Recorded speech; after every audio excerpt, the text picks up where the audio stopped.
magandang umaga. Time check tayo.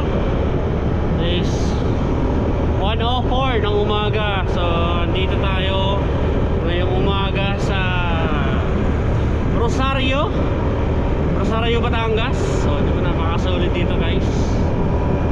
Sulong-sulo natin yung daan.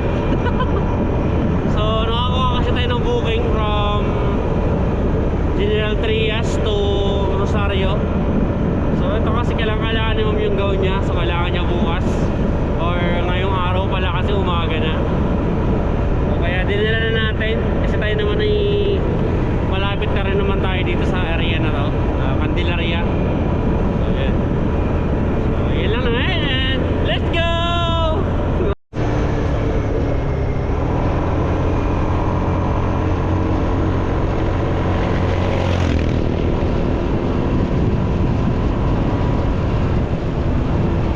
Road trip lang sa Batangas.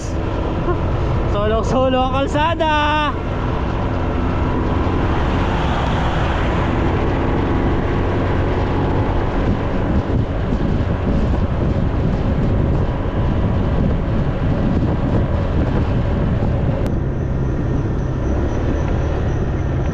Ayun guys, malapit na tayo sa ating drop off from General Trias. Hindi ko alam, tinulugan na ata ako ni Ma'am. Chat ko na po si Ma'am, sabi ko okay na natin. Oo. 24/7. Grabe. Tagal Kuya, na. bigyan mo nga ako yan. Namuha na ako, didiretso na ako. Hindi po, alis na. Kuya, sige. Oh yun.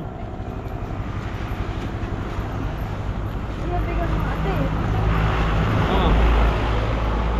Sukatin mo ba? Pag Hindi hindi, po, sa akin kasi- pag hindi sukat, babalik ko na ngayon. Hindi po sa akin, anak ka rin, tulog na. Kuya, magpapahinga ka muna. Huwag na ba, okay na ako. Didiretso na ako, Kuya, Ma'am. alis na. Layo pa ako. Malayo pa nga, kumain ka muna. Para kuya mo, busog sa biyahe, hindi ko to. Yan. Kain mo na. Hindi, ano